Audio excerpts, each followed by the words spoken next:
know that there are rules about reading the Quran. That is, we should be in the state of wudu before touching the book.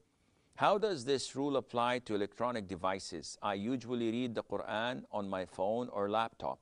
Also, should we be in wudu if we only recite from memory, not touching or reading? I'll begin with your second question. You do not need to be in the state of wudu when you read the Quran or recite it from memory.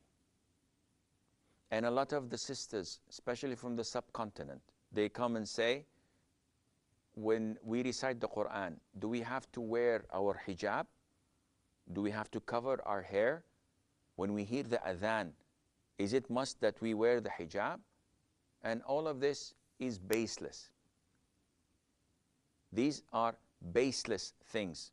You, in your house, are not obliged at all to cover your head when hearing the adhan or when reciting the Quran at all.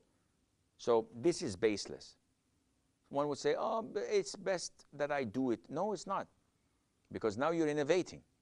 Now you're bringing something to the deen that is not part of it. As for reciting the Quran and touching the PDAs or the mobile phones or the laptops to read the Quran from it, you do not require wudu for that. Why? Because these characters, these letters, these words, they are digital. So once you turn them off, they're gone.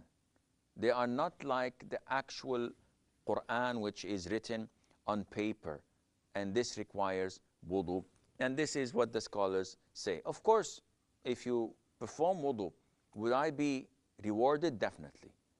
That is a plus, and it is definitely more recommended to do than to recite it without. But sometimes you're on the street, you're on the bus, in the train, you are in a queue, you're waiting for your appointment at the doctor's, and you're not in the state of wudu, and you have the Quran.